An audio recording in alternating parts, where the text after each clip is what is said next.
Uncle जी, आपका बहुत बहुत स्वागत है हमारे चैनल पर। पहले मैं इस बात से शुरुआत करूंगी, जो किसान नेता थे कमेटी बनाने को पहले तैयार नहीं, सरकार ने कहा कि आप कमेटी बनाइए, कमेटी बना करके फिर हमारे पास आइए, उस बात के लिए तैयार नहीं, कहा कि कानून को ही वापस करो तभी कुछ बात का हल होगा, तभी हम बातचीत करने को तैयार होंगे।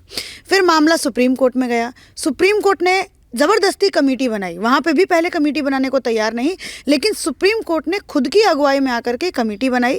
कमेटी में 4 लोगों की सदस्यता को रखा, लेकिन अब उन सदस्यताओं पे भी शक करने लगे हैं किसान नेता, क्या कहिएगा? देखिए, किसी भी कानून के बारे में किसी को उसको चलाने के लिए 3 भूमिकाएं हैं, 3 अवस्थाएं हैं। एक तो लेजिस्लेटिव जी, एग्जीक्यूटिव एंड जुडिशरी।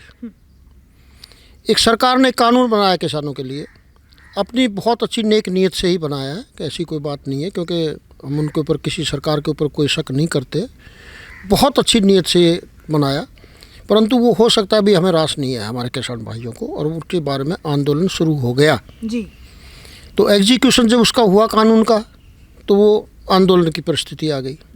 तो जब कोई कानून बनता है तो लेजिस्लेटिव उसको पास कानून बनाती है, फिर वो एग्जीक्यूटिव हो गया, एग्जीक्यूट हो गया। पर जब उसमें कोई उपद्रव होता है, उसमें कोई गलतफहमी होती है, कोई उसमें सेटिस्फैक्शन नहीं होती किसी भी पार्टी को, तो फिर न्यायालय जाते हैं जी। तो ये प्रक्रिया पूरी हो जाती है न्यायालय में जाने के बाद। अभी हमारे साथ क्या हुआ है कि देखिए, कानून बना, हमें रास नहीं आया, किसान भाइयों ने आंदोलन किया, और आंदोलन इस परिस्थिति में आ गया कि हमारी बातचीत आपस में सरकार की और किसान की बात नहीं बनी। नहीं बनी तो मामला हाई कोर्ट में चला, सुप्रीम कोर्ट में चला गया। सुप्रीम कोर्ट में चला गया तो इसका आपने पता होगा, इसके बाद तो जब सुप्रीम कोर्ट का फैसला आ गया, उसका मतलब सुप्रीम कोर्ट का फैसले का मतलब है न्याय। जी। जब न्याय हो गया तो उसके बाद क्या बाकी रह गया? अब तो एक ही जगह बाकी है, वो भगवान के घर में। नहीं तो जो न्याय आ गया, मैं इस बात को मानता हूँ कि यहाँ तीनों प्रक्रियाएं पूरी हो जाती है, और हमें इस बात को एक बहुत बड़ी किसानों की समर भूमि के, ये सब लोग आंदोलन की समर भूमि पे, किसान भाइयों, आपकी बहुत बड़ी विजय है, जो हमारे सर्वोत्तम न्यायालय ने ये फैसला दिया है कि ये कानून कुछ समय के लिए समझ लो मुलतवी रहेंगे, और इसके बाद में जब जैसे ये कमेटी फैसला करेगी उस तरह से ये लागू होंगे। तो हमें इससे ज़्यादा और विजय क्या होगी कि किसान, मैं तो मानता हूँ अपनी तरफ से, भाई किसान भाइयों को समझाने की कोशिश कर लो, समझो अपने बात से, नेक नीयत से, भाइयों ये हमारी बहुत बड़ी विजय है। क्योंकि सरकार ने जो कुछ किया था उसके ऊपर तो न्याय ला लिया, और न्यायालय ने कमेटी बना दी।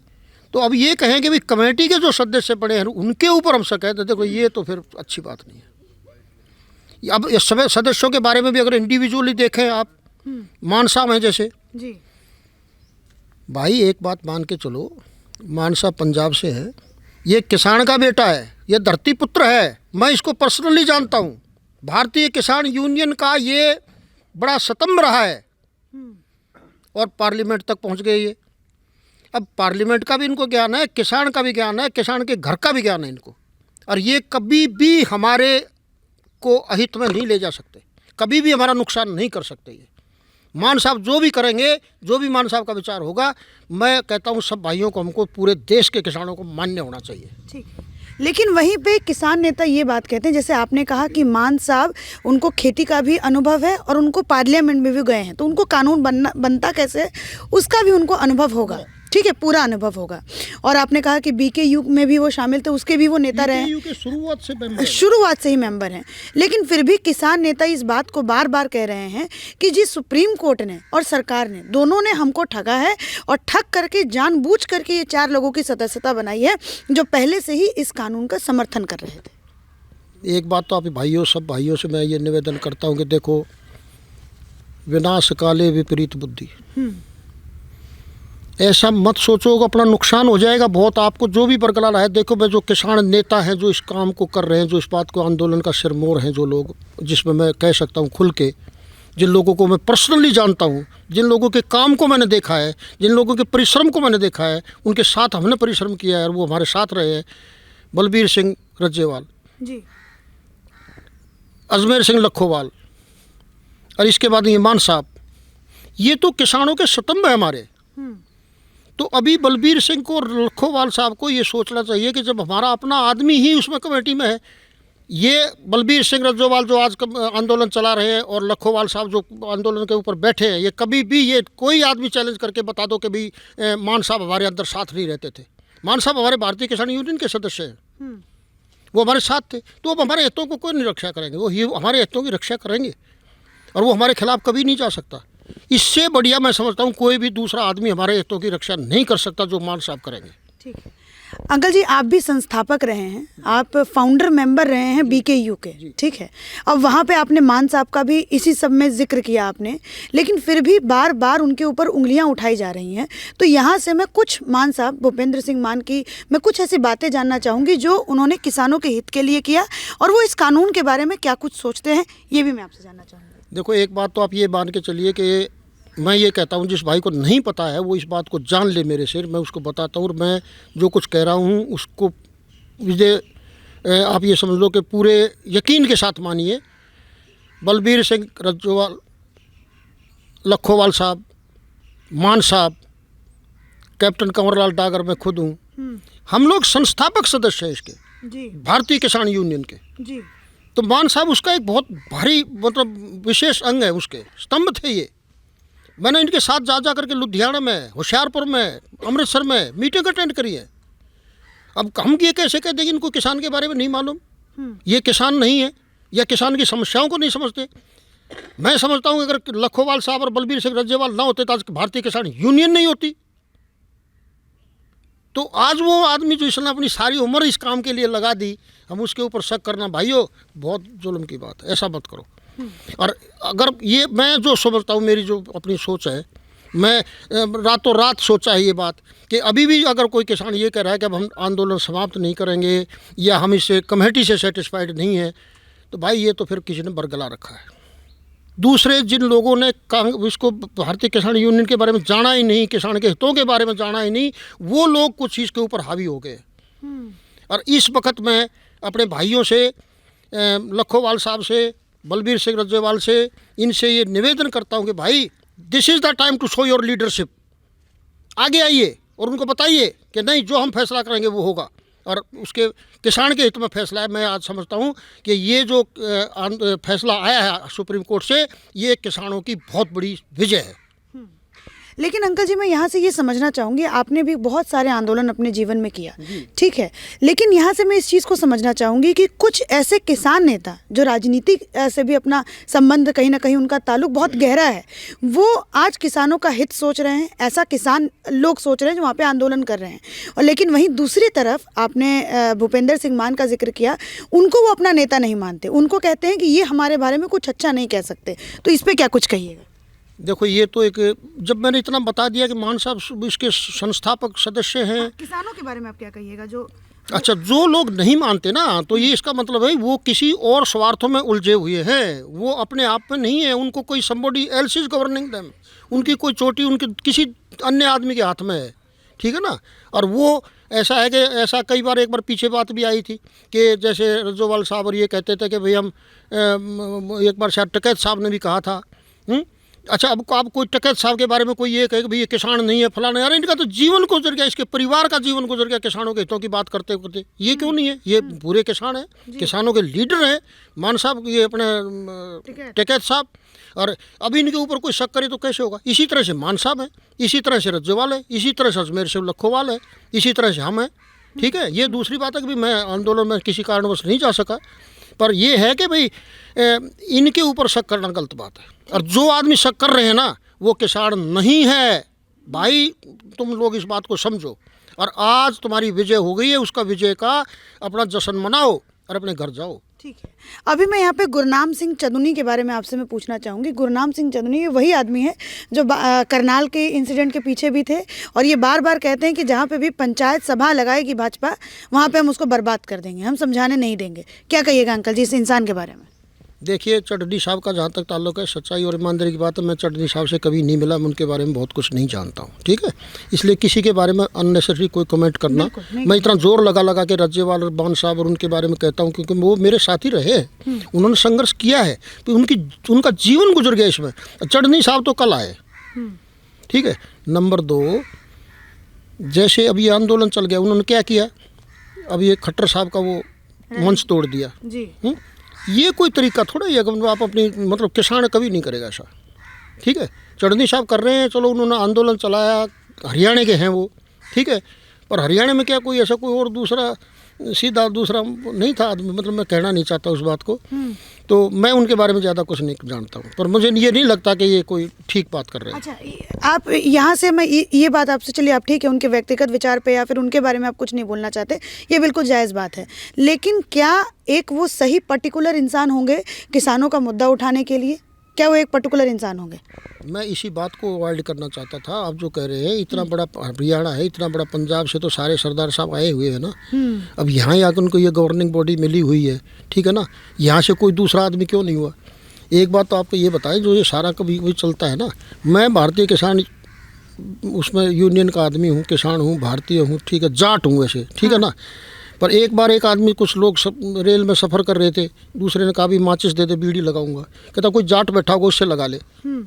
जो खट्टर साहब चीफ मिनिस्टर बने, क्योंकि वो कहते सारे जाटों में आग लगी हुई है, तो ठीक है, अगर वो खट्टर साहब को चीफ मिनिस्टर बनाने के बाद ऐसा था, तो आज देश से ज़्यादा 90% तो हरियाणा का किसान यही कहता है ये सरदार जी का, हम ना अपने आप चौधरी बन लेते, तो उनको ये तकलीफ है। अच्छा, ठीक है, तो मुझे नहीं पता कि सारे हरियाणा का किसान इनके साथ सहयोग दे रहा होगा। ठीक है अंकल जी, अब यहाँ से मैं आपसे ये सवाल पूछूंगी कि जैसे ये कमेटी बन गई, ठीक है, इस पे बहुत सारे सवाल उठा रहे हैं, लेकिन फिर भी जो किसान नेता है वो कहते हैं हम अपना आंदोलन वापस नहीं लेंगे।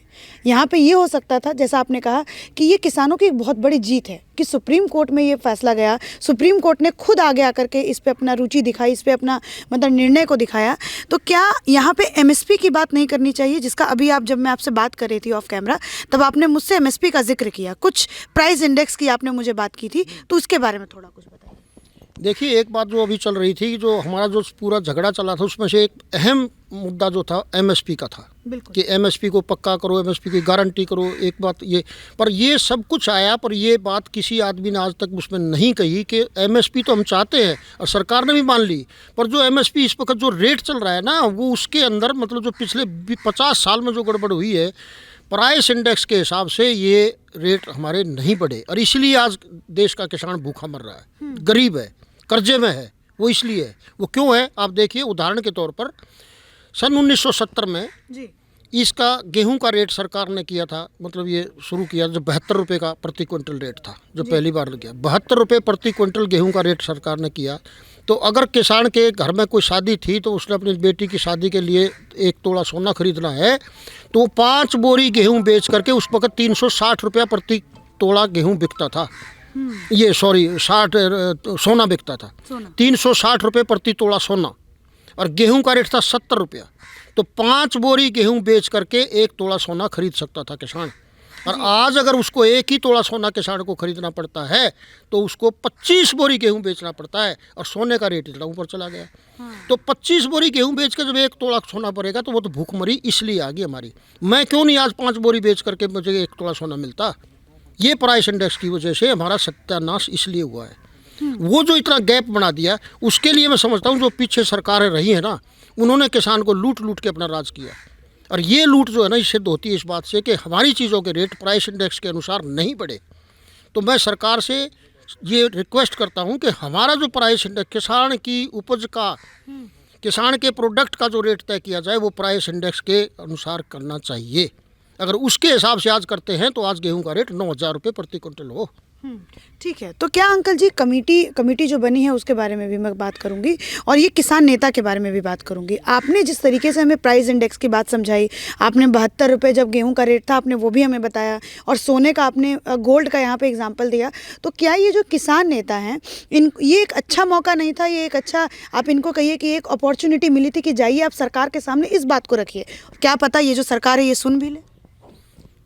ऐसा है, दुख तो इसी बात का है ना कि हम लोग चूक जाते हैं। अगम बुद्धि पाजमा, अगम बुद्धि बाणिया, पिछम बुद्धि जट। अच्छा, हम लोग जब बात निकल जाती है ना, तब सोचते हैं, अब मौका था इस वक्त की इस बात के ऊपर फोर्स थ्रू करना चाहिए था हमारी सारी आंदोलनकारियों ने कि भाई प्राइस इंडेक्स के अनुसार करो, प्राइस इंडेक्स के अनुसार एमएसपी स्प्लिट होनी चाहिए। ये अब ये कह दीजिए एमएसपी की गारंटी करो। अरे गारंटी तुम तो बेवकूफ़ी कर रहे हो। तुमने तो अपने इस किसान को बर्बाद कर दिया कि भाई 1800 2000 रुपये गेहूँ बिकेगा। 2000 रुपये में क्यों बिकेगा भाई? प्राइस इंडेक्स पीछे से उठाओ, सन 70 से उठा करके प्राइस इंडेक्स के हिसाब से जोड़ो, और आज 7500 9000 रुपये के बीच में गेहूँ का रेट होगा। गन्ने का रेट देखो अब कितना हो जाएगा। हमारी चीज़ों के सब हर किसान के प्रोडक्ट जो है इस तरह से बढ़ेंगे, और ना हमें लोन लेने की ज़रूरत, ना हमें गरीब कहने की ज़रूरत, ना हम किसी के उस पर बैठते। ना मोदी जी अपना 2000 रुपये भले ही बंद कर दो, कोई ज़रूरत नहीं उसकी। अरे 2000 रुपये में क्या आता है? 1 क्विंटल गेहूँ, और आज उसके होगा तो हमें 1 क्विंटल गेहूँ में हमारा सारा 6000 रुपये वैसे आ जाएगा। 1 क्विंटल गेहूँ में सारा किसान बिक रहा है सारा साल के लिए। तो मेरा कहना ये है कि ये हमारे भाइयों से ये गलती हुई है, और दूसरी गलती अब ये करेंगे। अगर ये होगा तो देखो, अगर ये नहीं माने तो भाई मैं तो निवेदन करता हूँ, हाथ जोड़ के निवेदन करता हूँ, इसको मेरी बात को अन्यथा मत समझिए। मैं रिक्वेस्ट कर रहा हूँ, सही मौका है, आज अपने घर पर जाओ और लोहड़ी मनाओ। ठीक है, लेकिन टिकैत साहब तो कह रहे हैं हम तो गोली खाएंगे, या फिर हम सरकार हमारी बात माने, या फिर हम गोली खाएंगे, मरेंगे लेकिन घर नहीं जाएंगे कानून वापसी से पहले। क्या कहिएगा? ये बात तो कल से खुल के आ रही थी। सरकार से कह रहे थे कि हम सरकार की बात नहीं मानेंगे। कानून ना मानने का मतलब था कि सरकार की बात नहीं मानेंगे। ठीक है, अब बाकी कौन बच गया? बाकी बच गए न्याय, जुडिशरी।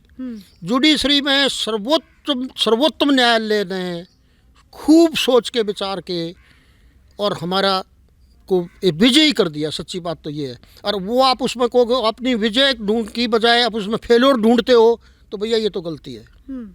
मतलब फेलियर ढूंढ रहे हैं यहाँ पे किसान नेता राकेश टिकैत जी। फेलियर है? ये फेलियर नहीं है, ये उनकी हमको गलत समझ रही है। ये तो हमारी बहुत बड़ी विजय है जो सरकार ने, न्यायालय ने हमारी मदद करके और ये कहा भी ठीक है ये कानून लागू नहीं होंगे तब तक के लिए, जब तक कि ये कमेटी फैसला नहीं सुनाती। ठीक है ना? और हमको क्या चाहिए भाई? अब अपनी कमेटी के सामने सिद्ध करेंगे हम कि भाई हमारा ऐसे ऐसे होना चाहिए। और कोई नहीं होगा ना भाई, मैं राज्यपाल से इनसे सब भाइयों से निवेदन करता भाई मैं भी चलूँगा, और ये इस बात को सिद्ध करेंगे हम कि प्राइस इंडेक्स के हिसाब से हमारी रेट सिद्ध करो, प्राइस इंडेक्स के हिसाब से हमारी एमएसपी दो, तो हमें और कुछ नहीं चाहिए।